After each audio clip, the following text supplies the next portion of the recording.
Ahora empezamos a grabar. La verdad que en el caso personal, presentar a Pablo Greco siempre para mí es un placer enorme. Y el placer no es porque es mi amigo, el placer no es porque jugamos juntos en el histórico y queridísimo círculo de handball del Instituto Superior de Educación Física, no es porque nos hemos juntado muchas horas cuando estuvo en el país queriendo ver de qué manera lográbamos el ADN de handball argentino. La casa de Pablo en algunos momentos fueron lugares de reunión de lo que era la jabonería de Vieites, esos 4, 5, 6, 7 entrenadores que queríamos resolver el mundo, cosa que no lo pudimos hacer en su momento. Pero el placer de presentar a Pablo es porque es un excepcional profesional. Pablo, después de irse de Argentina, se capacitó en Alemania, después se radicó en Brasil porque se casó con una persona brasilera que después, bueno, los destinos de la vida, cada uno fue por su camino, pero es la realidad de muchos de nosotros. En Brasil logró lo que creo que muy pocos han logrado, porque durante 2 periodos fue rector de la Universidad Federal de Minas Gerais, con lo cual que un argentino sea rector de la universidad en Brasil no debe ser fácil. Pablo, además, es mentor de la Federación Internacional de Handball para países como Nicaragua, esos países en Centro-Suramérica que no está el deporte muy desarrollado. Bueno, Pablo es una de las personas que está como responsable para que ese deporte se desarrolle y mejoremos el handball de Centro-Suramérica, que en este momento realmente es muy pobre, en la realidad, no estoy diciendo nada raro. Simplemente, por ejemplo, en el torneo Centro-Sur de Junior, si uno piensa que la semifinal entre Argentina y Costa Rica terminó 48-15, no puede considerarse eso una semifinal. Y que los partidos solamente, esos torneos, sean tanto la rama femenina como la masculina, Argentina-Brasil, está hablando de una pobreza franciscana importante, a pesar de que Chile ha progresado, a pesar de que Uruguay ha progresado, a pesar de que aparece por ahí Paraguay con un poquito más, y no estoy desmereciendo a nada ni a nadie, simplemente hago una descripción de la realidad. Bueno, Pablo en esa descripción de la realidad es uno de los responsables de que esto mejore. Así que bueno, nada, por supuesto que no voy a leer el currículum de Pablo porque creo que llevaríamos la hora del Zoom y creo que tampoco a él le gustaría. Pero me parece que con esto solo... Ay, me olvidé de decirle que fue arquero. Ese es el único problema que tuvo. No. Nuestro querido profesor Miri, la escuela lleva el nombre de él. Después Pablo lo va a contar, tenía una anécdota muy graciosa con Pablo, porque Pablo era un especialista, no en el arco, sino para meter adentro las que iban afuera. Bueno, Pablo, desmuteate y es todo tuyo. Bueno, Jorge, buenas noches a todos. Gracias por la presentación. Esas palabras del turco van a quedar marcadas para siempre, ¿no? Pablito, como decía él, ¿no? Se agarraba la cabeza, ¿no? Pasaba la mano así, ¿no? Con las ballenitas para arriba, ¿no? Pablito, las que van afuera, no las metas para adentro. Y lo único que él quería. Ay, ay. Fueron buenos tiempos, realmente fueron muy buenos tiempos y se aprendía mucho con él. Hoy tendríamos una otra didáctica, etcétera, pero lo que él tenía de corazón, de ganas, de voluntad y de llevarnos para adelante es realmente un mérito. Bueno, buenas noches a todos, a todas. Espero que estén bien. Yo estoy recuperándome. Hoy es mi segundo día después de una semana con COVID. Parece que no corrí lo suficiente y me agarró, me pegó, como dicen acá, pero estoy bastante bien. Fue una semana tranquila, el primer día fue de gripe fuerte y hoy estoy más o menos bien. Voy a compartir la tela y en cuanto hago esto, que yo nunca lo hago bien, espero que ahora salga bien. Me digan ahí, ¿está bien? ¿Sí? Sí, perfecto, Pablo. Bueno, gracias. Bueno, miren, yo no, vamos a colocarlo en eso, ahí en el modo Ahí de está. la Sí, sí. presentación. El material yo se lo paso a Jorge, y espero que después lo tengan para poder dar una oleada, una revisada, etc. Les pido disculpas si en algún momento mezclo un poco el español con el portugués, porque a veces me cuesta cambiar el chip, y como los dos idiomas son muy parecidos, a veces da algunos problemas. Como ustedes pueden ver aquí en la foto, el primero acá es Jorge, ¿sí? ¿Ah? Ese es Jorgito Rossi, así, la época en que nosotros jugábamos era así. Inclusive nosotros íbamos a algunos campos de juego con este tipo aquí, no sé si lo ven, con la lanza. En algunos lugares íbamos con la lanza y con las armas, porque no sabía si volvía, ¿viste? En aquella época era un handball diferente. Pero bueno, más o menos por ahí. Entonces agradecer mucho la invitación y decirles que el material que yo tengo, que preparé para la presentación, no es un material mío exclusivamente, es un material donde tengo tomado algunas cosas de otros autores, en fin, tengo tratado de traerles un poco lo que están haciendo en el área teórica, digamos así, particularmente en el área de la investigación científica, algunos colegas en el balonmano. Y ahí entonces sí, pensar un poquito en relación a la importancia del juego, a la importancia del jugar, y en esa importancia del jugar intentar entender más o menos cuáles son de alguna forma los elementos que podríamos pensar en trabajar para desarrollar la capacidad de juego. Y en ese concepto capacidad del juego es yo que pienso que fundamental para aquellos que trabajan en las categorías de formación. ¿Cómo hacer para desarrollar esa capacidad de juego?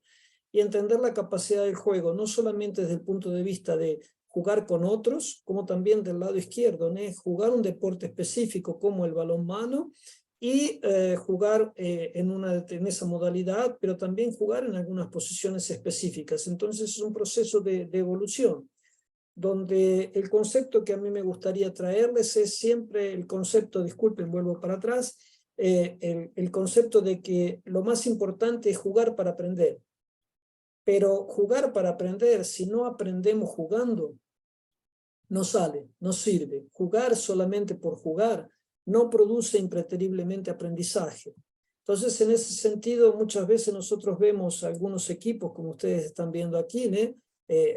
Rusia, vemos algunas cosas que ellos hacen, y con base en eso pienso que lo que más tendríamos que tratar de hacer es intentar entender las características del juego de balonmano, porque si queremos enseñar a partir del juego, queremos jugar para aprender y también aprender jugando, precisamos entender cómo es el juego de balonmano. Y el juego de balonmano tiene algunas cosas súper interesantes, que son, por ejemplo, ese ambiente de incertezas, altos requerimientos decisionales, principalmente con presión de tiempo, toda la toma de decisiones y lo que está, digamos, relacionado con la toma de decisión, que sería, por ejemplo, la percepción, la anticipación, la atención, están siendo decisiones, ¿no? Requerimientos decisionales con presión.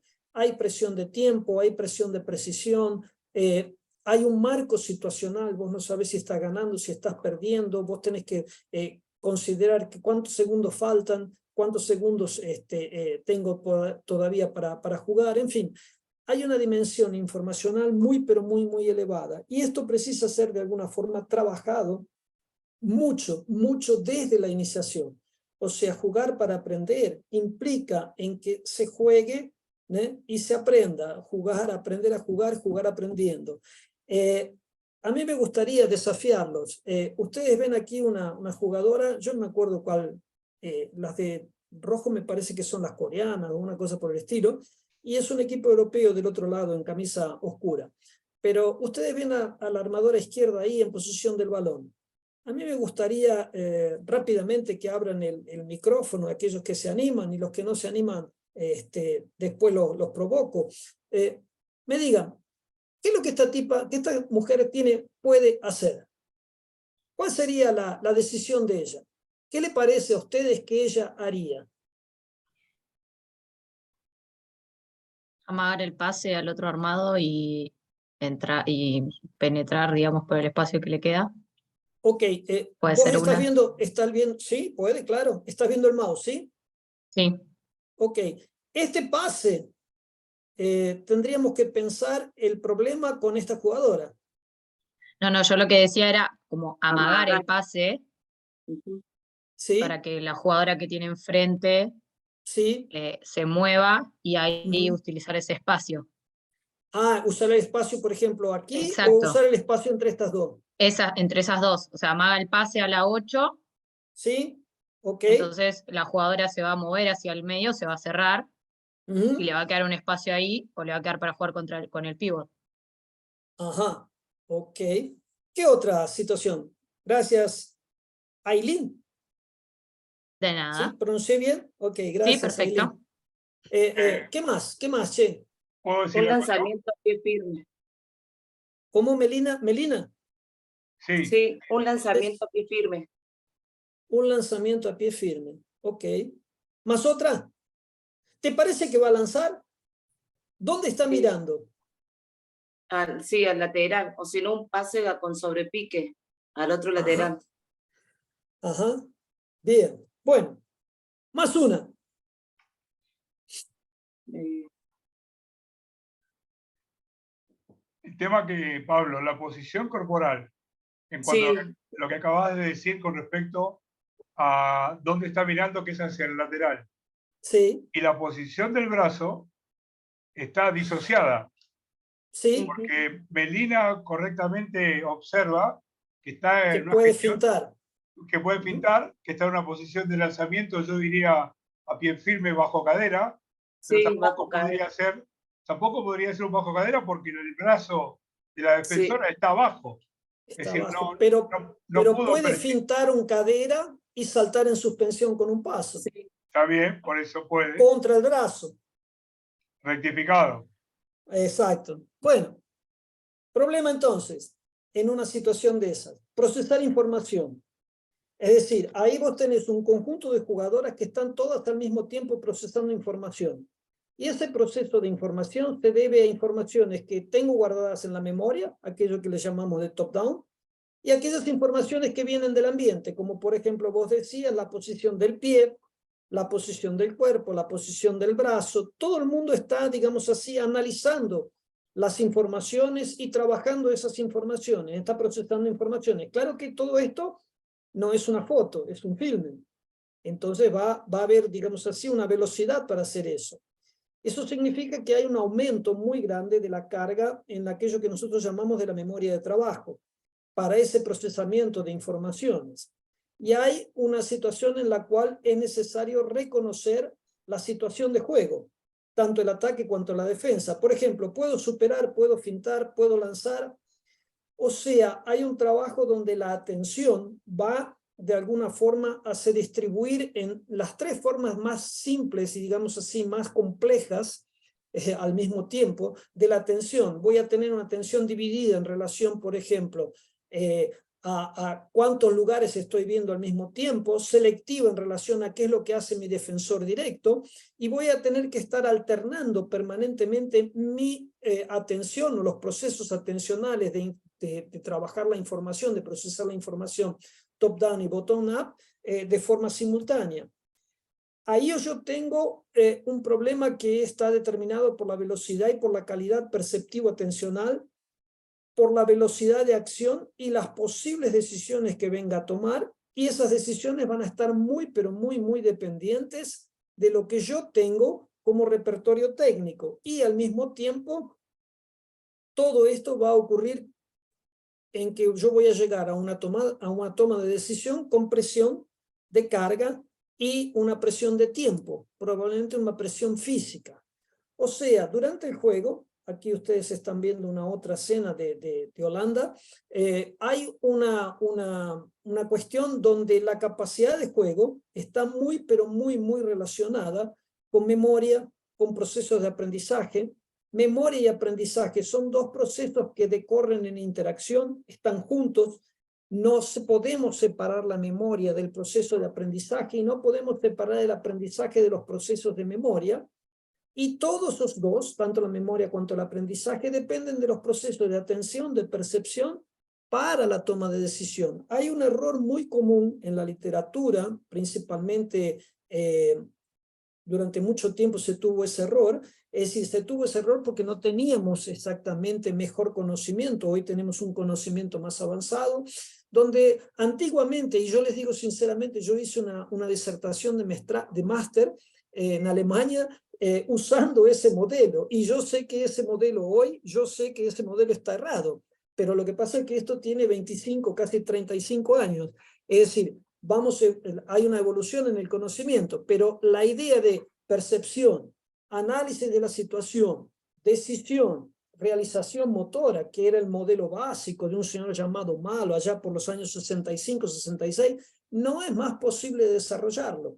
La cognición humana es ese tratamiento de informaciones, y él está relacionado siempre de una forma paralela en aquello que hoy lo llamamos de multitasking, o sea, muchas tareas. O sea, el procesamiento de información va para la memoria de trabajo, que se relaciona con la memoria de largo plazo en relación al aprendizaje. Y eso nos ayuda en la toma de decisión. Es decir, la memoria de trabajo es el fundamento del aprendizaje y determina cómo procesamos la información. De ahí que la cuestión de trabajar la atención y la percepción son fundamentales.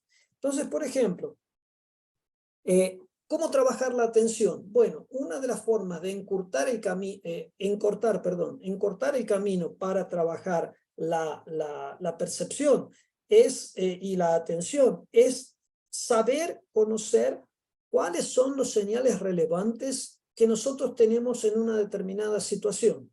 Entonces, por ejemplo, aquí a la izquierda arriba, ustedes ven un trabajo que fue hecho por esos autores, estos 4 autores que ustedes ven aquí, y esos 4 autores preguntaban a los jugadores cuál sería, digamos así, los puntos, a los arqueros particularmente, cuáles son los puntos que ellos observaban para saber a dónde va el lanzamiento, de forma tal que de alguna forma pudieran anticipar la dirección del lanzamiento. Entonces, observen que hay situaciones donde los arqueros decían, bueno, yo le miro el cuerpo, yo le miro el codo, yo le miro la muñeca, yo le miro el balón, yo miro la mano distante para saber cuánto él se abre, es decir, dentro de ese movimiento. En fin, esas señales relevantes son señales que precisamos conocer, y precisamos de alguna forma conocer para usarlos en el momento que el chico está en una actividad jugar para aprender, pero que él aprenda jugando. O sea, en ese juego yo preciso transmitir esa información. Después vemos cuáles serían las posibilidades metodológicas. Pero fíjense en la foto de abajo, la atención es una situación en la cual los 4 momentos de la atención, la selectiva, la de orientación, la dividida y la concentración o la concentrativa, están en interacción. No hay una primero y otra después. Por eso que tenemos que entender la atención como una forma de aplicación y dirección voluntaria de la actividad mental. Es una forma de generar, de dirigir un estado de activación para procesar información. Hay un libro pero muy interesante, es un libro más antiguo de 1995, de un señor, un español, el libro está en español, llamado Antonio Marina. Tiene una serie de libros, este señor Antonio Marina es un psicólogo español, pero muy interesante las cosas que escribe. Tiene un libro sobre creatividad, y este que yo les decía se llama Teoría de la Inteligencia Creadora. Vale la pena leerlo en las vacaciones, vale la pena gastarse un dinerito ahí para verlo. Dentro de ese proceso de atención, la atención es lo que me va a guiar, como ustedes ven en la foto aquí, ese proceso de esa defensora, proceder a una interceptación, una anticipación. ¿Por qué? Porque eso está directamente ligado con el máximo grado de percepción desde el punto de vista de la visión periférica, más también la óptima giro de los ojos en relación a la concentración y al direccionamiento de mi atención. Entonces, la alternancia entre visión periférica y visión focalizada es un proceso interno a la percepción que me permite, por ejemplo, trabajar con los procesos de anticipación. Y como yo les comentaba, por ejemplo, Antonio Marín en ese libro maravilloso, La teoría de la inteligencia creadora, él dice si es posible ver una batalla. Cuando él dice ver una batalla, por eso que yo traje esta foto, que es de Goya, de un cuadro de Goya que está allá en el Museo del Prado, es interesante entender qué es lo que vemos acá. ¿Estamos viendo una foto o estamos viendo una batalla? ¿Cómo hacemos para ver una batalla? Para ver una batalla yo preciso algo más que la atención, yo preciso una interacción con la percepción. Y de acuerdo con una pesquisa de una universidad, está en portugués, lo pueden ver ahí del lado izquierdo, ¿qué es lo que nuestro proceso perceptivo hace? ¿Qué es lo que nuestra percepción hace? Nuestra percepción le da sentido a las informaciones que vienen de esa, que están en interacción con esa atención. Es decir, la percepción lo que ella da es el sentido, lo que ella le da es, digamos así, una estructura, una organización a esas informaciones. Entonces, de acuerdo con una pesquisa de una universidad inglesa, no importa en qué orden las letras de una palabra están. La única cosa que importa es la primera y la última letra estén en el lugar correcto. Y lo mismo pasa en el juego.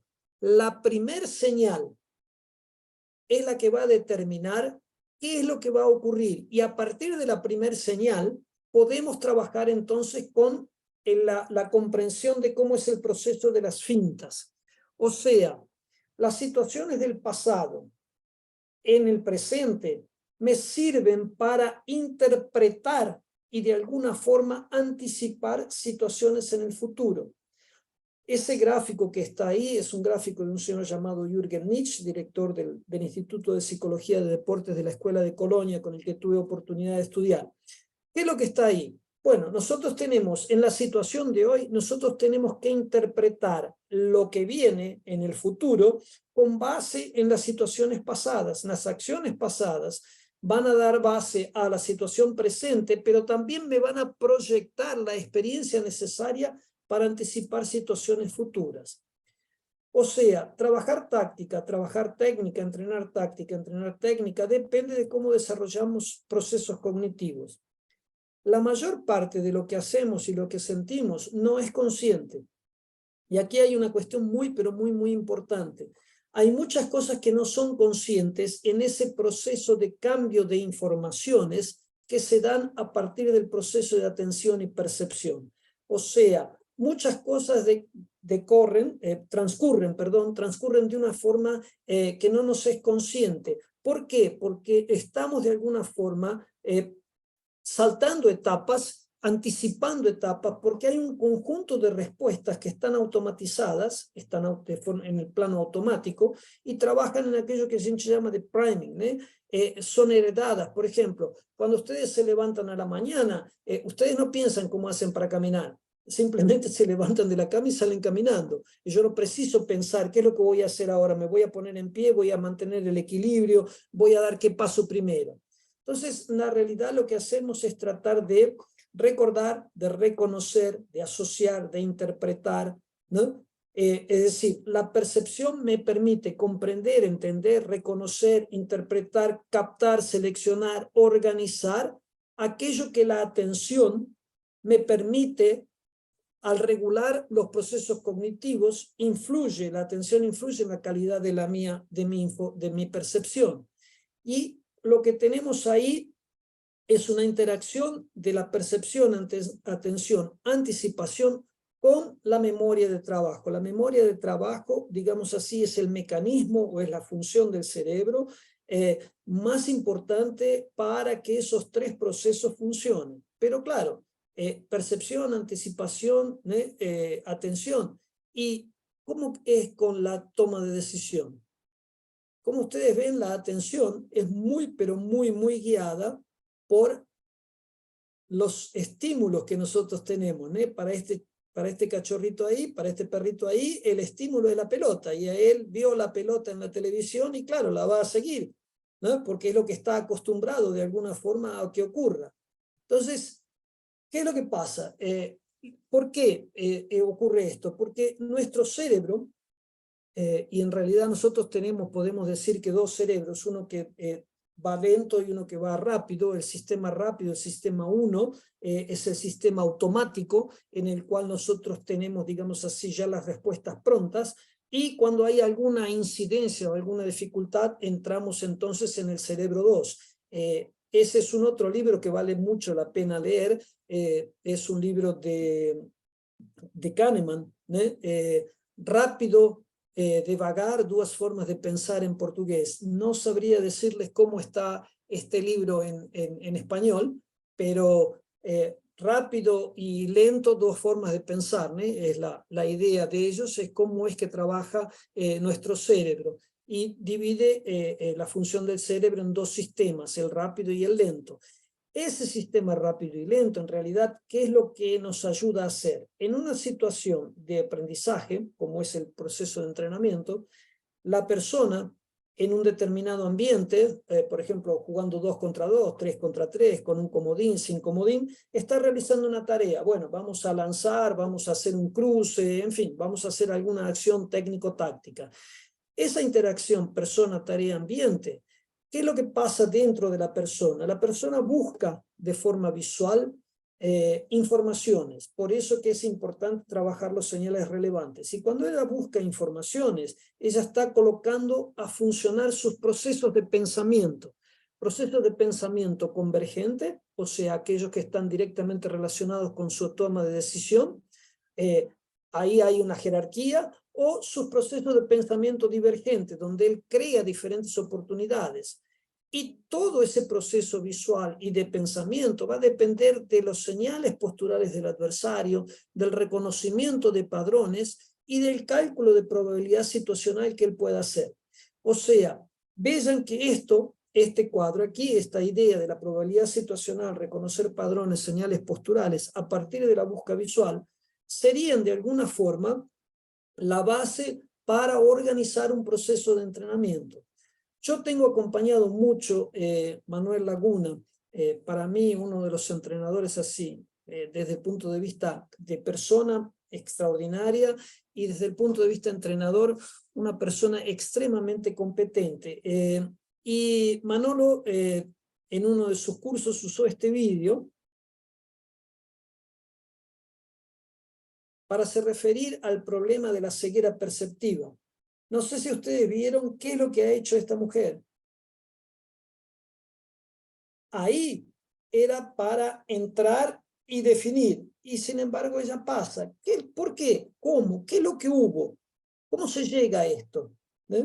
Y eso está muy, pero muy, muy interesantemente explicado por un trabajo de Daniel Simon y Christopher Chablis, sobre el gorila. Por eso que en esa ceguera perceptiva entra un gorila a jugar, entra el gorila en el campo. Es decir, no sé si ustedes ya lo han visto, el vídeo del gorila, si lo conocen o si no lo han visto, pero se los paso rápido aquí para que lo vean. Es un desafío súper interesante donde se le pregunta a la gente de blanco, se le dice a la gente de blanco, se le da instrucción directa para que solamente se preocupen a contar los pases que se hacen los del equipo de blanco. Y tienen que contar la cantidad de pases y no preocuparse con nada más, es decir, contar los pases, cuántos pases directos, cuántos pases quicados, cuántas veces picó la pelota. ¿No? ¿Qué es lo que pasa? La gente se concentra tanto en esa tarea que el entrenador le dice al jugador, hace esto, pensá en esto, mira esto, parará, y no ven el gorila. ¿No? No ven el gorila, ¿por qué? Porque están muy, pero muy obcecados con la información. Entonces, así como yo les decía antes, tenemos que trabajar los señales relevantes, también es importante dar un plazo a que ese conocimiento, esa adquisición de los señales relevantes sea lento y gradativo. ¿Ah?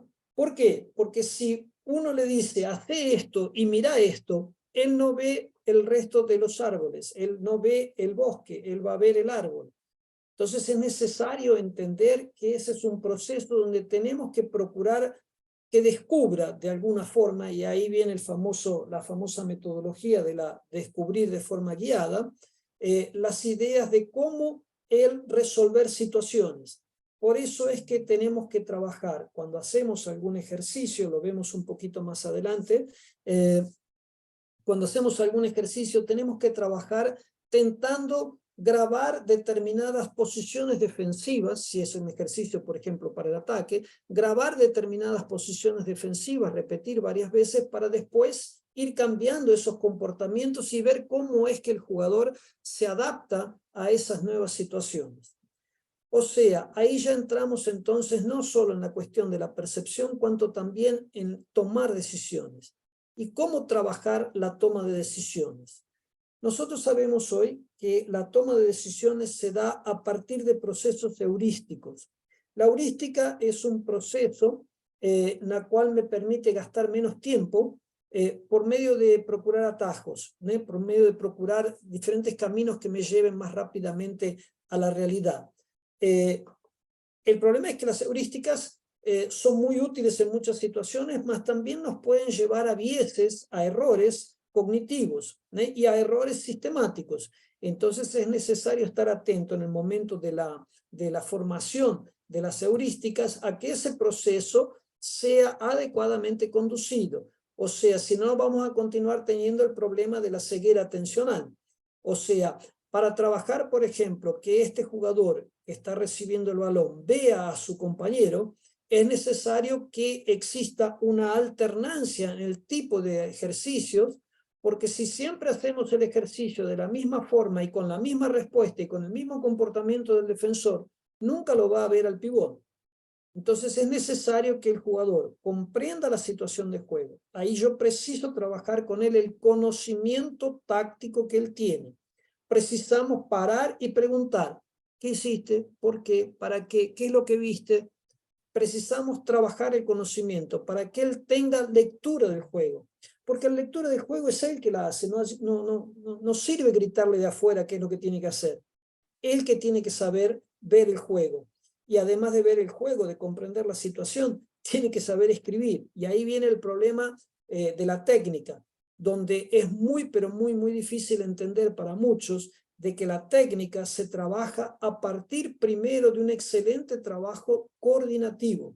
Si no trabajamos la coordinación, no podemos trabajar, no vamos a tener suceso con el entrenamiento de la técnica. Vamos a tener la técnica sí, pero una técnica robotizada y una técnica sin variaciones. O sea, no vamos a tener un jugador con vocabulario. Lo que da vocabulario técnico y táctico a un jugador es un buen entrenamiento de la coordinación. ¿Cómo funciona entonces esta idea de las heurísticas?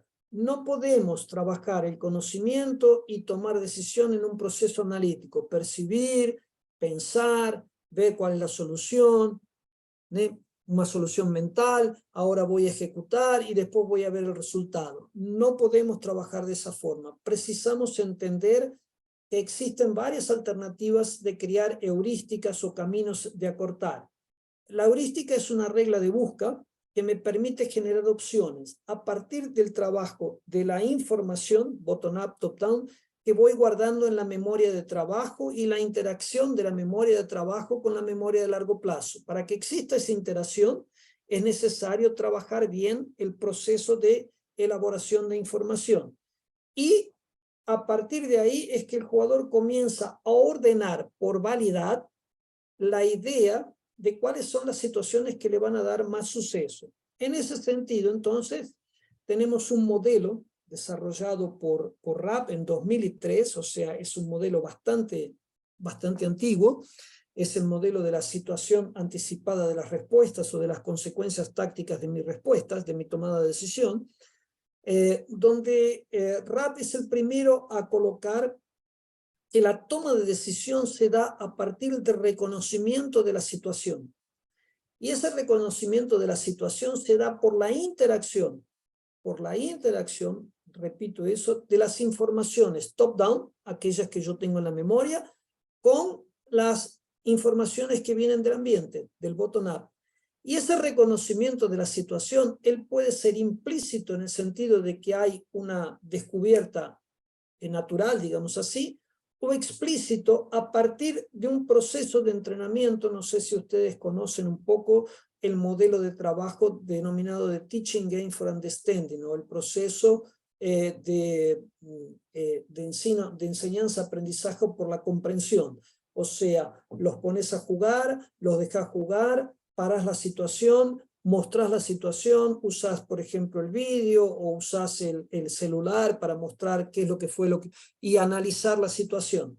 Entonces, en realidad, los procesos, a partir de ahí, los procesos de bottom-up y de top-down comienzan a ser más explícitos en relación al análisis de la situación, particularmente la cuestión temporal, ¿eh?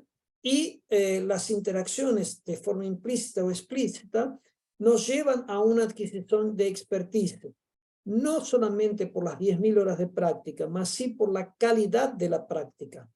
¿Ah? Entonces, por ejemplo, vean aquí, es un juego de categoría cadete. ¿Qué es lo que pasó ahí? Fíjense, entró entre dos sobre el puntero, pero no había calidad de pase.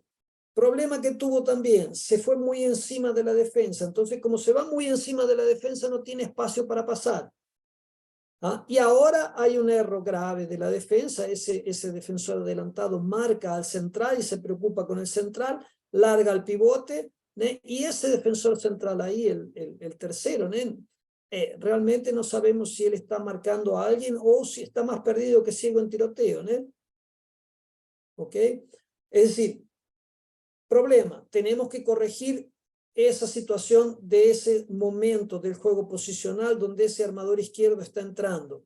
¿Por qué entrar tanto? Ya entró en 9 metros, ¿era para lanzar? No era para lanzar. Jugador que entra en 9 metros tiene que lanzar. Entonces, si entró en 9 metros, ahí podría haber lanzado antes. Se fue muy encima, no tiene espacio para lanzar. O sea, son situaciones que precisamos parar, analizar y tratar de procesar la información. Ver no en el sentido de la visión, ver en el sentido de comprender esas informaciones que vienen de ese conocimiento previo a partir del top-down, que le van a permitir tomar decisión, y cómo él está procesando esas informaciones. Lo vio al defensor, cómo interpretó la acción del defensor para poder entonces tomar decisión. Problema. Existen más de 350 teorías sobre toma de decisión. O sea, hay un leque tan grande que ustedes van a poder escoger cuál es la que quieren. Yo trabajo mucho con esta idea aquí de las heurísticas. Es un modelo desenvolvido también por Rapp en 2015, donde él mejora el modelo anterior que yo les mostraba antes. Opa, vamos a volver. Este modelo está ahora, digamos así, mejorado, corregido, aumentado, donde Rapp dice que ¿cómo se procede a la toma de decisión? Bueno, existen 4 posibilidades. En algún caso, por ejemplo, el jugador escoge, por ejemplo, una fuente de información. Entonces, por ejemplo, yo pego la información bottom-up, y ahí, con base en esa información selectiva de los procesos bottom-up, mando el impulso a los músculos. Existen posibilidades donde el bottom-up y el top-down son competitivos entre sí, o sea, están en interacción. Es importante entender, las informaciones son semejantes, pero uno de ellos, el bottom-up o el top-down, se sobresale. Eso es lo que me da un poco la forma de pensar divergente, y ahí yo mando entonces la orden a los músculos. También existen los procesos que él llama de consolidado, es el más rápido.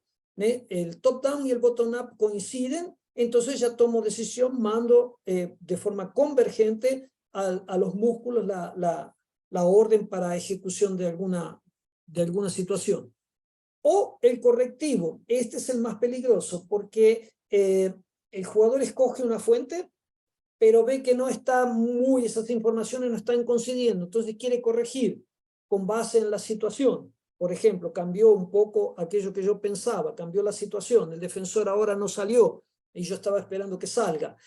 Bueno, y ahí entonces generalmente esa es la que lleva al error. Entonces tenemos 4 posibilidades desde el punto de vista de en una situación heurística de que se llegue a la toma de decisión. Lo importante es trabajar para que él consiga entender situaciones consolidadas y selectivas. ¿Ah? Por ejemplo, a partir de los procesos de juego con marcación individual, ¿cómo es que nos podemos trabajar en las situaciones del juego posicional en las otras categorías? Me gustaría que vean la acción. ¿Sí? Vamos de nuevo.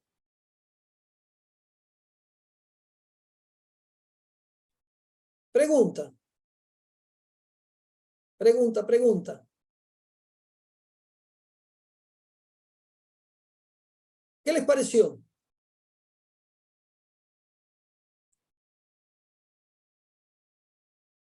Yo tengo que salir de aquí o podemos dialogar. No, podemos dialogar, Pablo. Puedes hablar. Ok. ¿Qué es lo que les pareció aquí?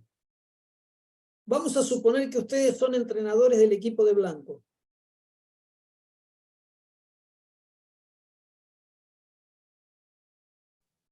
¿Tendríamos que decirte en qué se parecen los dos juegos o No, la pregunta es la siguiente. ¿Qué te pareció lo que pasó? Vos sos entrenadora del equipo de Blanco, ¿sí? ¿Qué es lo que le dirías a tus jugadoras? Porque aquí hay una situación en la que consiguieron suceso, consiguieron éxito. Fíjate, hay el pase y hace el gol.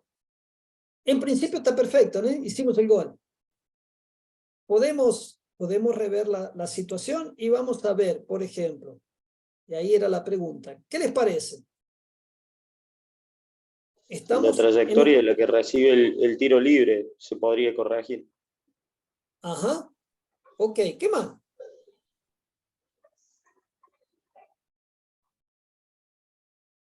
que podría haber Después también lanzado la que hace el la pase? fijación de la central.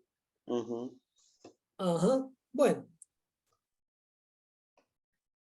Chicos, vamos analizando paso a paso. Primera situación. ¿Dónde va? ¿Qué es lo que quiere hacer? ¿Por qué la pican? Claro, ahí. Ahí ya la mandamos para el Ahí banco, tenía ¿no? espacio para atacar. Si ataca, ahí era para atacar al espacio en velocidad. Bueno, ok, perfecto. Entonces ya tenemos una cosa para corregir. ¿Sí? O sea, primer problema. Segundo problema. Tendría que atacar en La velocidad. orientación del cuerpo. La orientación del cuerpo. ¿Dónde está el arco? A la derecha de ella. O sea, no Tal cual. entró. No Sí. entró para... Entonces, señales relevantes. Defensor. ¿Salió a marcar o no salió a marcar? No, se queda en el lugar. Ajá. Defensor, brazo para arriba, brazo para abajo. Colega, pivot.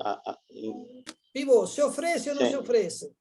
El otro defensor, ¿cierra o no cierra? Es decir, ¿cómo organizamos y cómo categorizamos los señales relevantes que este jugador todavía no aprendió a dominar?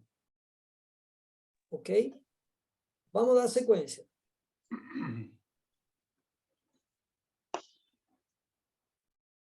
¿Qué me dicen?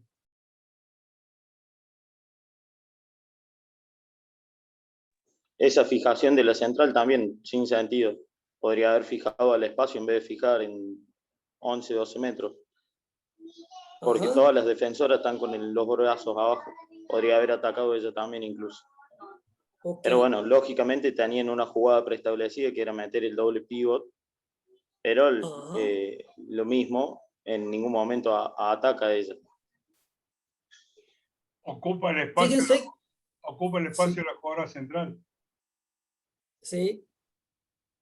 Fíjense que recibió y en momento alguno, vamos a volverla para atrás, a ver si consigo parar. Ustedes observan que ella no está viendo al arco, no está viendo a la arquera, Sí, no también. está viendo a la defensa, Por eso, está viendo a la izquierda. No solo no ataca, está completamente, digamos así, inofensiva desde el punto de vista de una acción de un jugador. Bueno. Se transformó en poste pasador nada más. Sí, más o menos, sí. Tal cual. Ahí vamos. Pasó la pelota. Bárbaro. Ahí la armadora izquierda recibió. Fíjense que la línea de 9 metros está un poquito lejos. ¿Sí? Pero ustedes vieron cuando la armadora izquierda, vamos a pasar de nuevo un poquito para atrás. Un poquito para atrás.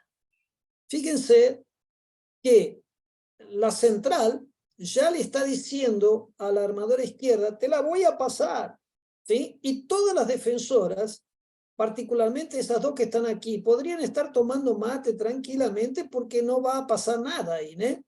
Pero además de eso, esta jugadora que la está mirando, le pasa la pelota en un lugar donde la otra no tiene que correr, no va a fijar, no va a entrar entre dos, y sin más pasa. O sea, ¿cuál es el problema todo? Aquí. Lo que ellas querían hacer era esto. Y el hecho de querer hacer eso, Claro, la jugada preestablecida. a jugada preestablecida, es la prioridad en ese ataque. Entonces, vamos a hacer la jugada, pero ninguna de nosotras va a hacer nada para que la jugada dé cierto. O sea, aquí le salió, porque la defensa evidentemente también parece que, digamos así, estaba en un día Estaba tomando difícil. mate. Estaba tomando mate todavía, ¿no? Pero sí, realmente vos ves que no, digamos así, no hay un esfuerzo para hacer con que esa jugada que queremos hacer sea de alguna forma, no te digo trabajada, pero sea, digamos así, la conclusión de un proceso en el cual yo estoy con una intención de ataque y, bueno, va a salir porque yo estoy con la intención de ataque. Con base en estas ideas que más o menos traté de colocarles, esta sería una propuesta de cómo trabajar el entrenamiento técnico-táctico. Este es el modelo para trabajar el entrenamiento de la técnica. La idea de trabajar la técnica es pasar por estos tres momentos, el verbal, cognitivo, el asociativo y el adaptativo, para automatizar. ¿Tá? O sea, vamos a simplificar, vamos a combinar, vamos a adaptar las situaciones. Vamos a simplificar. Por ejemplo, vamos a usar un poco la idea del analítico. Vamos a dividir un poco menos cantidad de cosas. Vamos a combinar, aquí ya estamos trabajando en dos niveles, y vamos a intentar adaptar. Y vamos a intentar a presentar ejercicios que direccionen la atención para automatizar el movimiento. Vamos a tratar de direccionar la atención para automatizar el movimiento de forma correcta y al mismo tiempo vamos a hacer ejercicios que provoquen desvío de la atención, o sea, tareas duplas, multitareas, de forma tal a que entre la alternancia de direccionar la atención y desviar la atención, abajo tienen los tipos de actividad que pueden hacer, variación coordinativa, variación y adaptación técnico-táctica. Yo estoy de alguna forma trabajando los procesos de atención y en ese modelo de direccionar la atención, dividir la atención, estoy trabajando la memoria de trabajo, integrando con la memoria de largo plazo. ¿Por qué? Porque aquello que sale bien lo voy a guardar acá. A partir de esos procesos de bottom-up y de top-down, de alternancia de la atención, de alternancia en el procesamiento de información, que es lo que va a me permitir la formación de las heurísticas del uso de esa técnica. Y el modelo táctico es más o menos igual, es direccionar la atención para ofrecer conocimiento táctico. ¿Cuáles son las señales importantes? ¿Cuáles son las señales que me permiten la formación de reglas? Aquello que los ingleses, los americanos llaman if-then. ¿Cuándo entonces? Direccionar la atención, sale a marcar, vamos a ver si hay espacio atrás, si el pivot corre o no corre, es decir, sale a marcar, no sale a marcar, es otra señal, bueno, si no sale a marcar, tengo que lanzar, sale a marcar, bueno, muy bien, salió a marcar, ¿cómo salió a marcar? Frontal, diagonal, tengo posibilidad de pase para el pivot, no tengo posibilidad de pase para el pivot, es decir, vamos a ir trabajando las señales en el sentido de cuándo el defensor hace una cosa, yo puedo hacer tal otra. Y eso lo trabajamos de una forma inicial, donde vamos a ir entendiendo esas reglas y vamos a trabajarlo de una forma posicional, las posiciones específicas, y vamos a trabajar después de eso la toma de decisión. Siempre pensando en esos procesos de atención, etc. Más o menos un poco ahí, señales relevantes. Aquí tienen algunos, no significa que son los únicos y por favor, no lo entiendan esto como exclusivo. Es solamente una idea de algunos señales, hay más y ustedes van a tener que trabajar eso. Pensando siempre en tres posibilidades de comportamiento de la defensa. Entonces, todos los ejercicios que hagamos van a tener que pasar por estos 3 tipos de comportamientos. Un comportamiento defensivo, reactivo, uno de disuasión, fluctuación y uno ofensivo. Si no trabajamos estos 3 comportamientos, no hay cómo entender los señales que están del lado izquierdo. ¿Ah? Problema. Es fundamental, ahí vean el vídeo, después lo analizamos, qué es lo que está correcto, qué es lo que está errado. ¿Ah?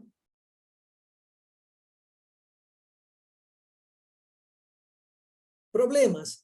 Precisamos que en el entrenamiento jugar para aprender y aprender jugando. Aprender jugando implica en tener disciplina táctica, tanto el que está en defensa como el que está en ataque.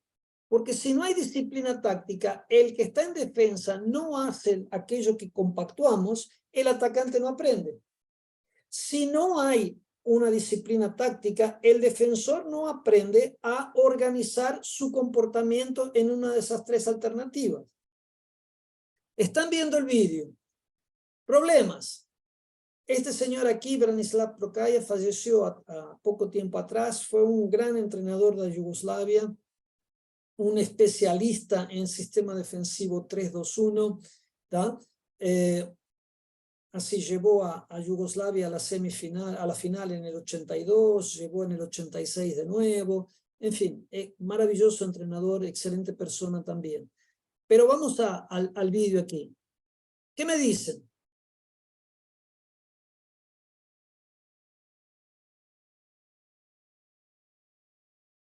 Primer problema. Precisamos trabajar más, por más que sea un ejercicio de preparación, precisamos en todo momento reiterarle al jugador que él tiene que atacar entre 2, que él tiene que penetrar, que él tiene que procurar la situación, que él tiene que correr para recibir, que él tiene que cambiar la dirección, que él tiene que atacar entre 2 jugadoras. Fíjense, no hay ataque. ¿Vieron? La armadora izquierda entró encima en el primer momento incluso, perdón, la armadora derecha, incluso cuando tenía la pelota al principio podía atacar y tenía la cortina de la chica que está de pívot y no atacó. Bárbaro. O sea, atacar entre 1 y 2. Por ejemplo, o atacar entre 2 y 3. En este momento no estaría tan preocupado dónde está atacando, pero sí estaría preocupado es que es imprescindible que ella ataque y no está atacando. Lo mismo la central. Nada va a salir bien si esos 2 jugadores, tanto la central cuanto la lateral izquierda, no atacan, no atacaren. Entonces, ¿qué es lo que pasa? Muchas veces en el entrenamiento nosotros bajamos los brazos, medio como que no le damos importancia a ese momento. Y este momento es fundamental. ¿Por qué? Porque es en ese momento donde el tipo tiene que entrar viendo el comportamiento del defensor directo, el comportamiento del colega, el comportamiento del defensor del colega, lo que está del lado izquierdo. Nada de lo que está aquí del lado izquierdo está ocurriendo ahora. ¿Por qué? Porque no hay la intencionalidad del ataque. Entonces, todo entrenamiento es un jugar para aprender, y un aprender jugando, donde tenemos que tener disciplina y seriedad táctica. Ahora vamos a dar un poquito de secuencia ahí, y fíjense qué es lo que va a pasar. Opa, perdón. Professor, você é ruim demais, pelo amor de Deus.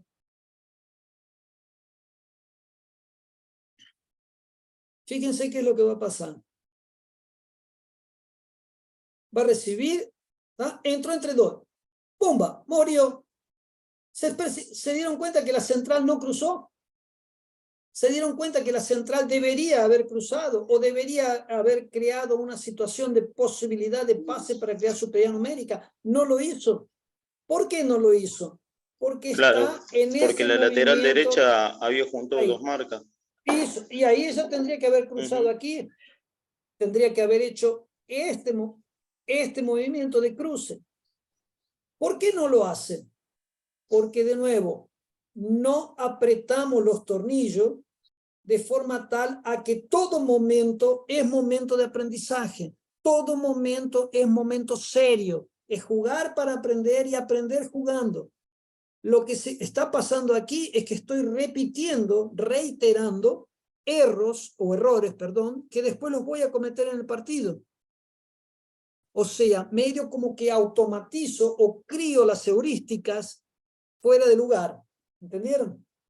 ¿Cómo podemos trabajar? Bueno, a mucho tiempo atrás, la sugestión que habíamos desarrollado era, y la hemos trabajado en algunos proyectos de investigación aquí en Brasil, era trabajar en pequeñas sociedades, por ejemplo, 2 contra 2, el puntero y el lateral, el central y el pivot, o 3 contra 3, puntero, lateral, pivot, ¿no? Pequeños grupos, pero en esos pequeños grupos es fundamental que el profesor tenga una secuencia de trabajo, tenga una idea, por ejemplo, en este 2 contra 2 que ustedes ven aquí, es decir, defensa ofensiva. Ahora tengo uno ofensivo, aquí en la de 3, ¿eh?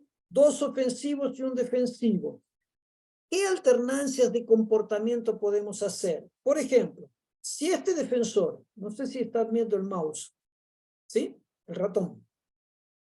Y lo vemos. Sí, Ok. sí, Pablo. Sí, sí, sí, se ve. Bueno, gracias, disculpen. Entonces, imaginen, yo tengo 2 defensores y los 2 defensores aquí marcando ofensivos. Si este defensor baja, las posibilidades del ataque son diferentes. La construcción del juego es diferente. Si este defensor baja y este se queda arriba, la construcción del juego es diferente. Por eso es importante elaborar estos árboles de tomas de decisión, estos árboles, digamos así, genealógicos, esos árboles de organización de la estructura del trabajo. Te van a ayudar mucho a, por ejemplo, ¿cuáles son las alternativas que tenemos aquí? Puede correr, puede venir y bloquear, puede fintar, entrar entre 2, si cierra paso, si no cierra cruzo. ¿Cómo elaboramos la información? Puedo pasar, venir y bloquear para que este venga para adentro. Cuando viene para adentro, si hay cambio de la marcación, este jugador tiene que girar para recibir el pase. Eso se trabaja de forma sistematizada. Precisamos organizar para que juegue y aprenda jugando. ¿Ok? No sé si estamos en claro. Sí, Yo les clarísimo. muestro aquí un ejercicio que lo hemos utilizado mucho para trabajar el juego posicional. Es un simple juego de estafeta, es un simple juego de relevo. Entonces yo tengo, por ejemplo, un arco aquí con 5 balones y los de azul tienen que transportar el balón para acá y los de rojo tienen que transportar el balón para el otro lado. Es un simple juego, ¿sí? Solo que a este juego le vamos incorporando diferentes elementos de percepción. Por ejemplo, ahora tienen que pasar lo más rápido posible, sin dar los 3 pasos. Ahora tienen que pasar lo más rápido posible sin dar los 3 pasos. ¿Por qué? Porque a veces preciso, vieron, la picó, no podía, no precisaba. ¿No? ¿Qué es lo que pasó? La picó, mató a la central, que ya había corrido. ¿No? ¿Se dieron cuenta de la diferencia? En el primer momento, miren, la picó, la mató un poquito a la central, ya la defensora le dio tiempo a la defensora a salir. ¿Qué es lo que va a pasar ahora cuando viene el balón? Fue rápido el balón, no le dio tiempo a la defensora a salir. ¡Pumba! Lanzo con apoyo. Es decir, ese tipo de cosas las podemos ir trabajando. Aquí, por ejemplo, tienen el mismo trabajo, el mismo jueguito, dando los 3 pasos, solo que hay una cosa interesante. Como son varios balones, sale el primero, sale el segundo, van colocando el balón del lado contrario, en el arco del lado contrario, pero no sé si se dan cuenta de que, de alguna forma, los que van de la izquierda para la derecha, dificultan la percepción de los que vienen de la derecha para la izquierda. Esa idea de esa dificultad es importante porque ellos se aprenden de alguna forma aquello que es extremadamente interesante e importante en el juego posicional. Momento del pase. ¿En qué momento paso? ¿Cómo hago para realizar ese pase? ¿No? Topa. Momento del pase.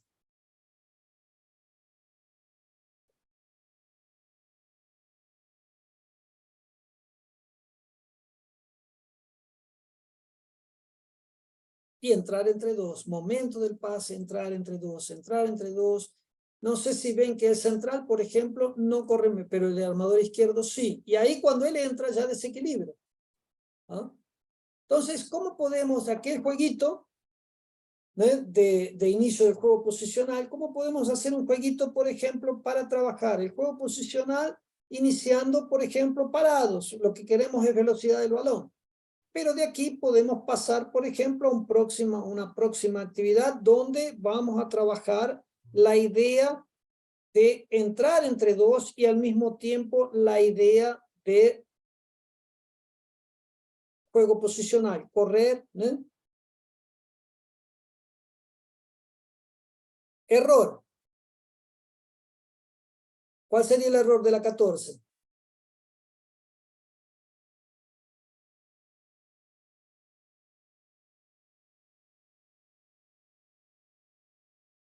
Todo el mundo está feliz porque hizo el gol. Yo también estaría feliz porque hizo el gol, si fuera el entrenador. Pero me preocuparía con una cosa. ¿Cuál? ¿La pica antes de lanzar? Perfecto. ¿Qué más?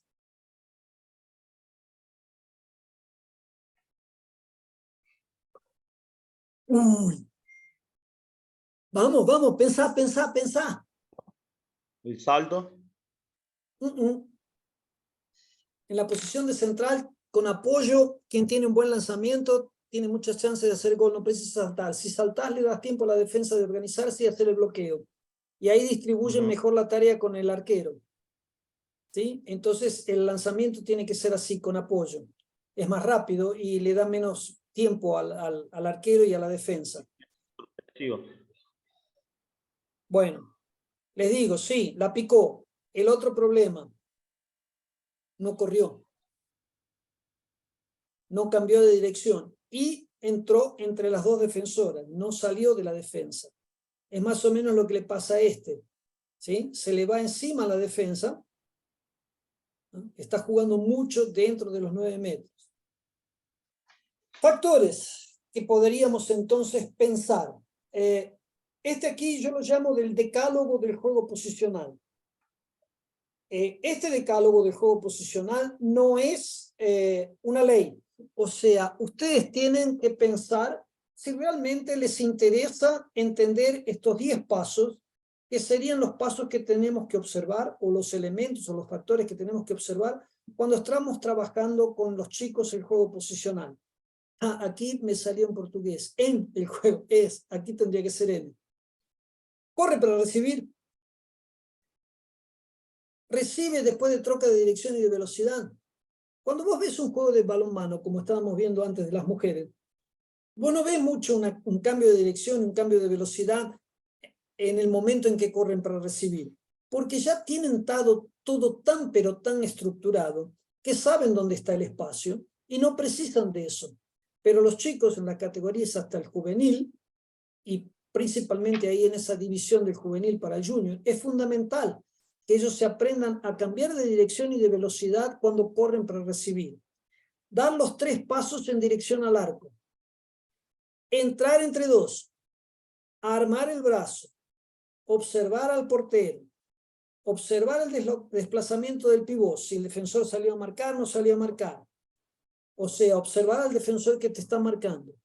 Y observar el desplazamiento, la posición de algunos colegas, principalmente del pivot, principalmente de aquel que viene en la secuencia del juego posicional, ¿eh? Y qué es lo que hacen los defensores.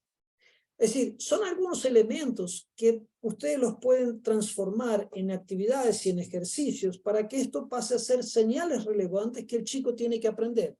Ustedes pueden hacer un decálogo o solamente 5 o solamente 7 o 25, no hay ningún problema. Lo que me gustaría es que lo piensen, hagan una reflexión y digan, bueno, ¿qué es lo que me interesa aquí en el juego posicional?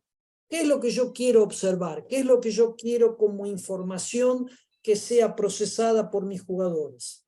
¿Ah? Y la idea entonces es trabajar, ¿eh? Fíjense.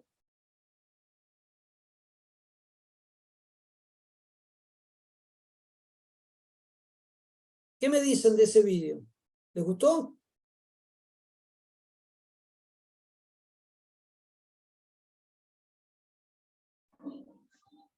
Y hace lo mismo que hacía la central del video anterior. Ujú. Va con una trayectoria recta sin cambiar de dirección.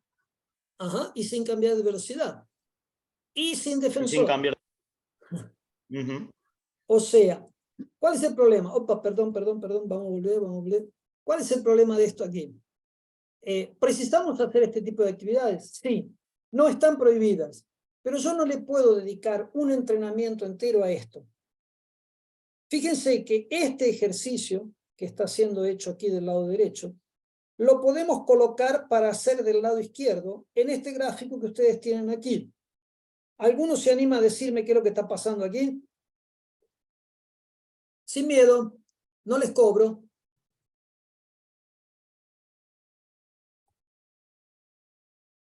¿Qué es lo que ustedes ven acá? Voy a ayudar un poco. Armador El derecho recibe... Sí, calma, no, comienza con el central, comienza con el armador derecho. El armador derecho entra, se la pasa al puntero. ¿Sí? El puntero se viene y se la devuelve al armador derecho, que ha hecho un trabajo de volver para atrás, por eso que él se viene picando el balón para acá, para darle tiempo. Le colocas un obstáculo para que él vuelva corriendo, digamos así, para que él tenga que hacer el movimiento de entrar, volver, recibe en la vuelta y la pasa al central. O sea, aquí ya tenés un trabajo parecido con este de los 3 pasos, en el momento que está con el balón, solo que no le colocas los arcos. Y lo obligás, que es el error en este ejercicio, o que lo que está, no es el error, le está faltando a este ejercicio aquí, es ¿qué es lo que hago después? Porque una vez que la pasé, yo no me puedo quedar mirando el partido. Y una vez que lancé, Claro. no me puedo quedar mirando dónde lancé. Hay que darle continuidad a la acción, ¿sí? Es lo que está faltando, uno de los problemas graves en este aquí, además del defensor, etcétera. Pero hoy precisamos pensar en la continuidad. Entonces la continuidad aquí está en este trabajo. Decime, ¿qué más viste? La pelota viene para el central. Y el Sí, central ahí tiene 2 opciones. ¿Cuáles son? atacar al 2 que está defendiendo ahí. Perdón, buscar el pase al 2 o al lateral, pero en Ajá. ningún momento va para adelante. Ok. En ningún momento. No, él aquí esa indicación es que él ataca. Y Entonces ataca tendré que tener, amplio, perdón, y que ataca no, amplio, como una sí, ampliación, y después tiene la sí. opción del pivot o el lateral. Bueno, ¿y cuándo se la pasa al lateral y cuándo se la pasa al pívot? Eh, Y ahí tendría que Depende de depender la defensa. del defensor, claro.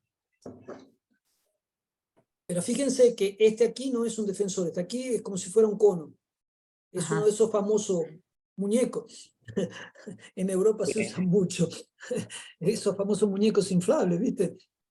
Que tienen más o menos el tamaño de un jugador. ¿Ah? Los Y usan el mucho punto acá. que es blanco y negro, ese sería el defensor. Este es el defensor, sí. Va a obligar al Entonces, lateral a cerrarse.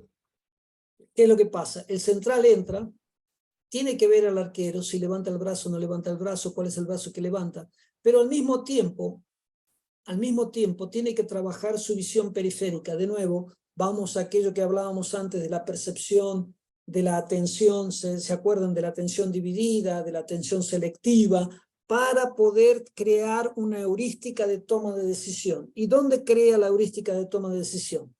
Sale a marcar, viene hasta estos 2 señales, paso al pivot. Se queda atrás, paso para el armador.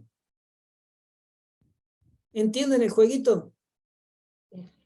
Es un Sí, sí, trabajo de todo. entrenamiento de la percepción y de la toma de decisión. A partir de un ejercicio, como ustedes vieron aquí, de la técnica. Sí, Ujú. decime, te escucho, perdón. Que todo va a depender de cómo actúe el defensor. Si el defensor se queda con el pívot o si sale al lateral. Exacto, exacto. Entonces, ¿qué es lo que vos vas a tratar de hacer? Vos vas a tratar de que él repita varias veces, por ejemplo, el defensor saliendo. Entonces, varias veces va a repetir el pase al pivot. Ahora le decís al defensor, quédate. Entonces, él va a entrar y va a ver que no puede pasar al pivot, tiene que tener la alternativa de pase para el lateral se la va a pasar al puntero, el puntero define. Solo para dar secuencia a la acción, para que entiendan la idea de la secuencia de la acción. Entonces, ¿qué es lo que pasa? Vos vas a repetir varias veces un señal, salir a marcar. No salir a marcar como segundo señal. Entonces, primero, un tipo de comportamiento. Segundo, otro tipo de comportamiento. Ahí voy a combinar comportamiento 1, comportamiento 2. Después le agrego el comportamiento 3. ¿Sí? Por ejemplo, defensor sale a marcar y el pivot sale a hacer el bloqueo. O sea, siempre piensen, primero vamos a fijar una determinada regla de comportamiento, un determinado tipo de información. Después vamos con la otra. Vamos ahí. Vamos a intentar leer este aquí. ¿Qué es lo que les dice este aquí? ¿Quién se anima? Por favor, Jorge, decirle a la gente que no hablen todos juntos, que si no me confundo aquí, ¿está? Tenés razón. Lo que pasa es que además, como algunos amigos ya de entrenamiento, se nos están cayendo los soldados. Ah, perfecto. Bueno, aquí entonces lo hacemos rápido. Central entra. En el momento que él entra, la pasa al armador izquierdo, que entra, pasa para el puntero, puntero devuelve y él hace una entrada con cambio de dirección. Solo que ese defensor que salió a marcar vuelve en diagonal, en dirección siempre como se hace, como dice la regla. El jugador que sale a marcar vuelve en diagonal en el mismo sentido en que se pasó el balón y después vuelve a salir. Y ahí tenés en azul, después ustedes lo ven con más calma, los diferentes momentos. Un otro trabajo para juego posicional. Ahora los tenemos de nuevo en la situación donde tenemos un equipo de rojo pasando la pelota de la derecha para la izquierda y el de azul pasando de la izquierda para la derecha, donde la consigna es entré en 9, antes de entrar en 9 paso. Y tienen que transportar 4 o 5 pelotas a ver cuál es el equipo que consigue transportar los balones más rápido. Pero es un simple trabajo donde no hay defensa, pero hay una complicación informacional porque como son balones que salen seguidos, sale el primero, después que el primer jugador pasó para el segundo y el segundo pasó para el tercero, ya sale el segundo balón. ¿Pam? ¿Pam? Ahí ya tendría que salir el segundo balón de azul. ¿Ok? Entonces, la idea es ver cómo es que lo van desarrollando. Y después trabajar en esas estructuras donde vamos cambiando los comportamientos defensivos. Aquí lo tenemos, aquí tenemos un comportamiento defensivo, el primero defensivo y el segundo más anticipativo. ¿Qué posibilidades se dan para el ataque? Bueno, vamos a trabajar el cruce. Podemos tener una otra situación, podemos tener una otra situación, por ejemplo, con juego de 3. ¿No? Posibilidad de pase para el pivot, trabajar la posibilidad de juego para el pivot, 4 contra 3, procurar crear la superioridad numérica, juntar dos para intentar crear la superioridad numérica. En fin, la idea es organizar el juego en pequeñas estructuras y estas pequeñas estructuras, aquí tenemos la misma situación con el pivot ayudando para recibir, saliendo entre el primero y segundo defensor para recibir y dar espacio al armador lateral a volver para atrás para volver a atacar, ¿no? Sí, son las posibilidades que tendríamos de ir trabajando en pequeñas estructuras. Ahí, por ejemplo, una estructura de 3, ¿bien? Diferentes alternativas. Solo para finalizar, motivación como primer elemento y la motivación siempre en el desafío. ¿Quién es capaz de?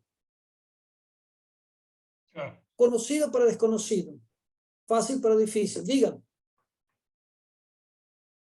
¿Perdón? No, estaba aseverando lo que estaba diciendo Pablo.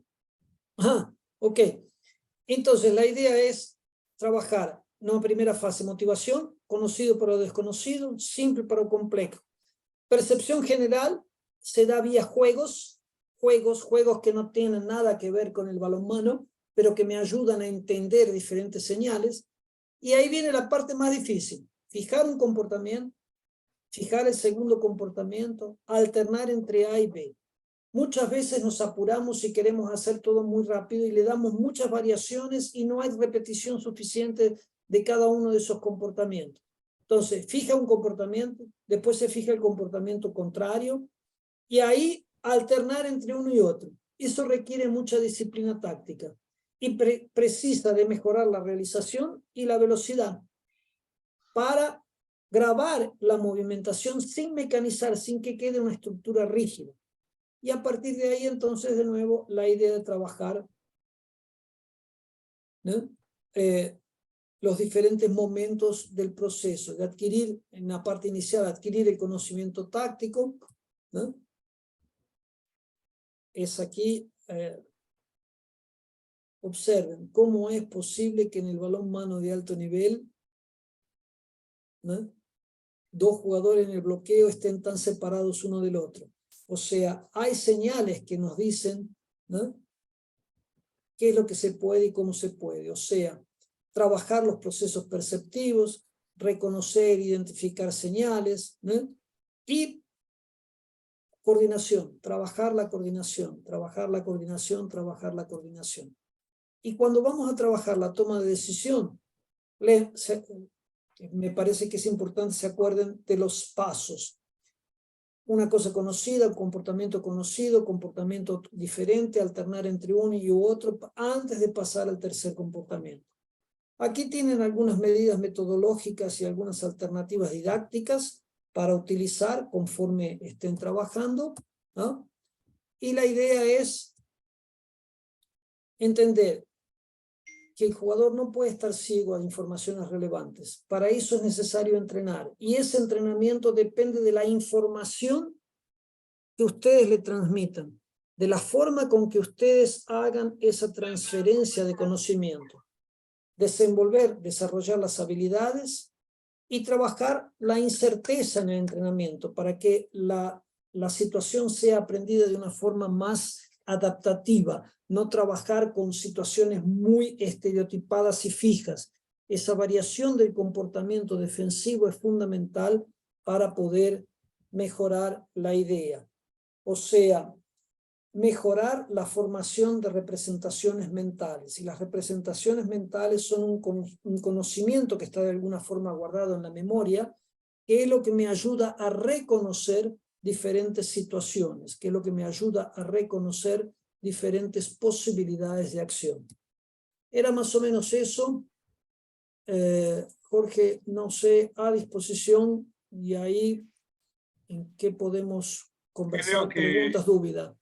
Creo que queda claro que no es solamente pase-recepción y entramos en calor trotando, ¿no es cierto? No. Y acá han tenido ustedes una fundamentación cuasi científica de algo que hay que trabajar en cada uno de los entrenamientos que ustedes se propongan hacer, si la intención es mejorar a nuestro jugador y estamos justos en el momento previo a que ese jugador llegue al alto rendimiento. Porque si ese jugador a los 18 años no llega con esta formación, obviamente es como que en algún momento les dije, esa chica que está ahí se transformó en un poste pasador.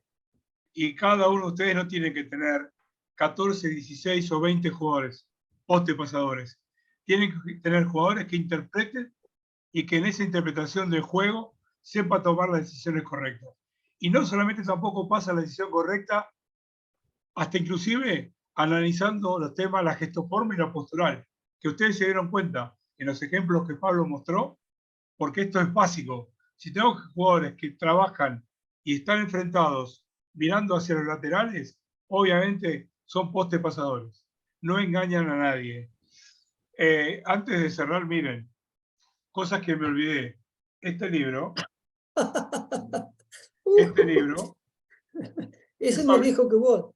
Sí, sí, es Pablo Greco. Cuaderno de rendimiento del atleta de handball.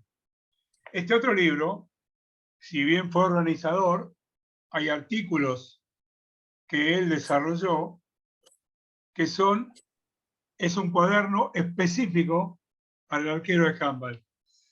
¿Por qué les muestro esto? Porque una cosa que me olvidé de decir, que Pablo es ahora, en un momento perdió el ritmo, pero después lo recuperó, un incesante investigador. Es la asignatura pendiente que tenemos en Argentina. Yo entiendo que probablemente no tenemos, como la mayoría somos mercenarios, en el sentido de que arrancamos a las 7 de la mañana y terminamos a las 11 de la noche, y no nos da tiempo para dedicarnos exclusivamente, es bastante difícil. Pero ¿cuánto mejoraríamos si cada uno aportásemos algo de investigación? Y creo que, bueno, creo Pablo es un mentor incansable de estas investigaciones. Y no sé, acá son los que tengo, porque son los únicos que me regaló y me dedicó. Tendrá algunos otros por ahí que no me los ha regalado todavía. Mira, Bueno, Jorge, son 25 libros 25 libros. ¿Escucharon? 25 libros.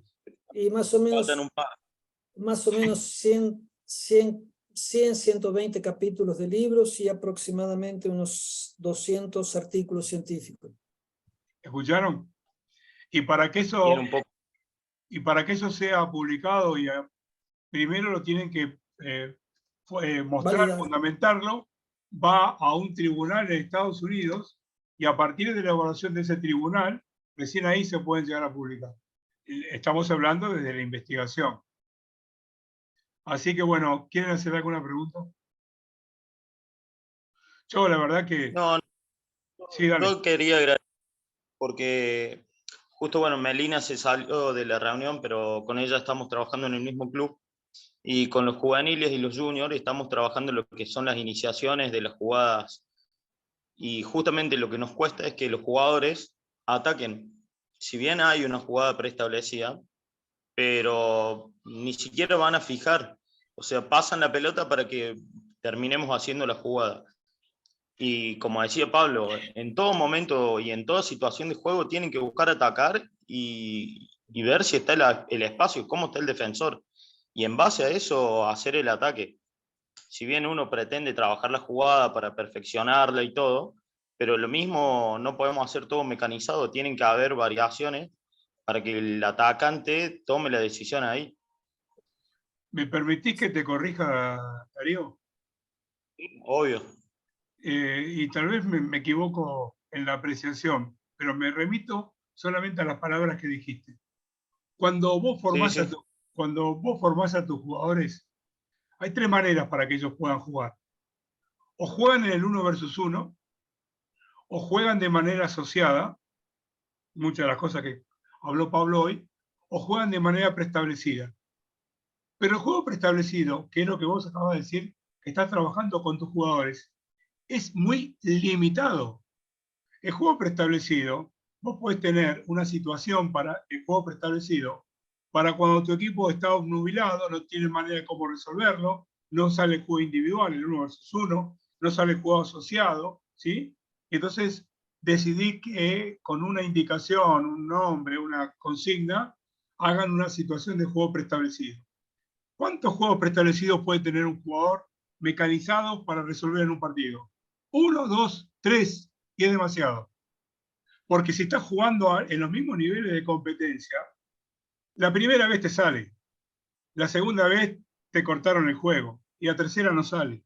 Entonces, creo que si realmente es como lo dijiste, juego preestablecido, te invito a que con tu colega de trabajo lo reemplaces por el juego individual y el juego asociado desde el punto de vista de lo que te acaba de explicar Pablo hoy, de la percepción. Y que el juego preestablecido lo deje como un recurso para en los momentos en donde la situación de ataque, porque el juego preestablecido, obviamente estamos hablando de ataque, ¿no es cierto?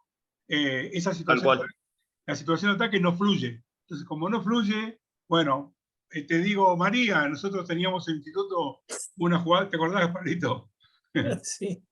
Y el juego preestablecido tiene establecido el recorrido de la pelota, establecido el recorrido, si está bien hecho, establecido el recorrido de él o de los jugadores, y en esa misma situación, 2 o 3 posibilidades de definición, que va a depender de cómo se mueva el defensor. Porque si el defensor se para así, es una respuesta, y si se para así, es otra. discúlpame si me equivoqué, pero de corazón creo No. que te estoy aportando algo. Nosotros con Melina trabajamos la técnica individual, ¿sí? El 1 versus 1, trabajamos ahí también, como mostró Pablo, 2 versus 2, en los extremos, en la zona central. Y después tenemos esos juegos preestablecidos según la defensa, si es una 5-1, si es una 6-0.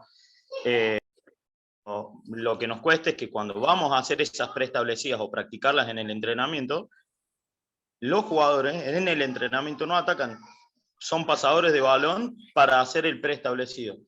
Entonces vos tal vez lo que tenés que corregir probablemente sea la terminología. Progresiones sucesivas cambiándolo por juego preestablecido, que es lo que vos querés lograr con tu equipo. Sí. Pablo, corrija. No, corrija, no, es solo complementando así, digamos así, considerando, colocando consideraciones. Ninguna jugada organizada, preestablecida sale si no existe la intencionalidad táctica del jugador. Y cualquier jugada depende de la intencionalidad táctica de los jugadores. Por ejemplo, en este momento yo soy mucho de la idea de trabajar más 2 contra 2 de que 1 contra 1. Y en el 2 contra 2, reforzar el comportamiento de la situación 1 contra 1. ¿Por qué? Porque cuando trabajas mucho el 1 contra 1, acabas que después vas al juego procurando la situación de 1 contra 1, que no sale porque el defensor tiene siempre una ventaja, que es hacer la falta y cortar el juego. Entonces hay que tomar cuidado muchas veces cuando uno dice el juego 1 contra 1, porque ese juego de 1 contra 1 es un juego, digamos así, más pesado, más lento. Entonces es interesante trabajar los comportamientos de 2 contra 2 y en ese 2 contra 2 evitar el 1 contra 1 de ir sobre el defensor, siempre ir entre 2, entre 2, entre 2, entre 2. Este concepto de entrar entre 2 es fundamental para iniciar el concepto de la creación de la superioridad numérica. Y a partir de esta situación de entrar entre 2, vos tenés la secuencia, vos tenés el cruce, vos tenés un posible bloqueo. ¿No? Vos decías que trabajás el 1 contra 1, el 2 contra 2. No te olvides del 3 contra 3. Sí, no, también lo hacemos 3 contra 3, es progresivo, lo vamos haciendo. Bárbaro. Ahora, cuando estás trabajando el 1 contra 1, el 2 contra 2 y el 3 contra 3, no te olvides también de que vos tenés 3 comportamientos de esos defensores. Reactivos, ofensivos anticipativos y marcando la presión. Y cuando vos tenés 3 jugadores en defensa 3 contra 3, vos podés tener uno defensivo, uno anticipativo y uno reactivo. O podés tener 2 reactivos. Todas estas variaciones, en esas 3 posibilidades ahí, vos tenés 9 posibilidades diferentes de comportamientos de la defensa en relación a los 3 jugadores de ataque. Y todos tus jugadores de ataque tienen que conocer todas las 3 posibilidades de la defensa. Si no, no formás. Y todo eso, Claro. y todo eso lo repitió varias veces en su hora y media de exposición. Se llama disciplina táctica. Táctica. Sí. Se llama disciplina táctica. Si no Vos hay precisás organizar esos árboles. Por ejemplo, 2 contra 2. Puntero marca ofensivo, el segundo marca defensivo. Ahora vamos a cambiar. Ahora uno ofensivo y el otro anticipativo. Ahora los 2 reactivos. Porque los espacios son diferentes para el ataque. Porque el tiempo de acción es diferente para el ataque. Y porque las posibilidades de definición entonces van a ser diferentes. Y ahí el chico puede crear, puede jugar libre. Pero vos podés ir dándole digamos así, los aspectos que él tiene que percibir para mejor tomar su decisión. Entonces esa alternancia, porque en un partido vas a precisar, por ejemplo, vos tenés un puntero que es muy rápido y tenés un puntero que trabaja muy bien la finta. No lo podés esperar en 6 metros, porque te va a dejar en el camino. Entonces, ¿qué vas a hacer? ¿Lo vas a trabajar anticipativo? No, es muy rápido. Tengo que marcarlo a presión, no lo puedo dejar recibir. Pero si vos no lo trabajaste, ¿Cómo lo haces después? Entonces tus defensores precisan comprender los tres movimientos y tus atacantes precisan saber atacar contra los tres tipos de comportamiento defensivo. Es una interacción ahí. Bueno, yo la verdad que... Muchísimas Sí, Darío. No, muchas gracias a los dos. No, por nada. Yo, Pablo, la verdad que en lo personal hubiese querido tener más concurrencia, pero como estoy seguro que mañana lo van a ver, algunos creo que lo van a ver, pero me parece que estas cosas son importantes porque tienen que ser los disparadores para saber que para poder lograr resultados tenemos que ser hiper profesionales. Y para ser hiper profesionales hay que sentarse, estudiar, planificar y llevarlo al campo de juego. Si no hacemos eso, y yo entiendo, no todos estamos, ni nosotros hemos tenido la posibilidad de trabajar full time para el handball. Hemos trabajado en 1000 cosas y a las 11 de la noche o a las 9 de la noche ir al entrenamiento del club. Pero si esto queremos que realmente, como está ocurriendo con la escuela de entrenadores, y que ustedes van a ser el futuro del handball argentino, si no logramos centralizar acá, que tenemos que prepararnos profesionalmente, no vamos a llegar. Simplemente va a ser una pérdida en el tiempo y no vamos a conseguir generar el ADN de nuestro deporte. Y por último, Pablo, y para que lo sepas, creo que lo sabés, esta información valiosísima que vos acabás de dar hoy, la ha recibido un entrenador que está en Jujuy y la ha recibido un entrenador que está en Tierra del Fuego. Nadie ha recibido informaciones distintas. Así que ahora no hay excusas. Ahora no está el refrán, Dios está en todas partes, pero gobierna en Buenos Aires. Acá Dios está en todas partes. Todos los entrenadores del país que han querido han recibido tu información.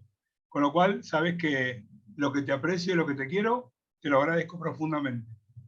No, yo que agradezco, Jorge, por la oportunidad de poder conversar, presentar ideas. No son las mejores ni las únicas. Entonces ahora hay que analizar. ¿Qué es lo que dijo Pablo? Bueno, esto me sirve, esto no me sirve, aquello me parece que sí, lo otro no, porque la realidad de cada uno es la realidad que ustedes tienen que de alguna forma superar. Información se transforma en conocimiento cuando lo usas. Yo coloqué información. Para que sea conocimiento, algunas cosas ustedes las podrán seleccionar y usar. Las que no les gustaron, las que no les parecen, no hay problema. Ustedes tienen la capacidad de tomar decisiones. ¿Ah? Entonces, información será conocimiento si realmente lo aplican, las aplican. ¿Cuáles? Aquellas que les parecieron que se adaptan a lo que ustedes están haciendo, a lo que ustedes quieren. ¿Sí? A lo largo del tiempo me convencí que no existe la receta única, ¿no? Al contrario, existen varias posibilidades, varios caminos. Muchas gracias por la paciencia, Jorge, muchas gracias por la invitación. Y bueno, probablemente en abril, mayo esté por Argentina. Entonces vamos a encontrarnos. Muy bien. Vamos a encontrarnos para comer un buen asado. Bueno, muchísimas gracias. Gracias a ustedes, Y chicos. festejar el campeonato de Argentina, ¿no? ¿O no? Y va a estar, vamos a ver. No nos anticipemos. No nos anticipemos. Holanda va a ser un hueso duro. Antes de llegar a la final, si los resultados se dan, entre Brasil y Argentina nos tenemos que eliminar. Sí, si los resultados se dan, en la semifinal se elimina a Argentina. La FIFA lo hace desde 1978. Claro. Desde el Mundial de Argentina, si vos analizás cómo son los fixtures, la organización, vos vas a ver que nunca se va a dar una final de equipos sudamericanos entre sí. Sí, sí. Lo máximo que puede dar es un europeo con o dos europeos. En general es lo que tiene ocurrido. Lo hacen propositalmente, en mi opinión. Se llama sorteo dirigido. Bueno, te llamo en estos días. Muchísimas gracias de corazón. Gracias a ustedes. A los que te mando el material, ¿ok? Mándamelo así se los reenvío. Y a los que se anotaron, el sábado nos vemos. Muy bien, adiós chicos, buenas noches. Un abrazo. Gracias, Pablo. Gracias, Pablo. Chao, hasta luego. Hasta luego, gracias.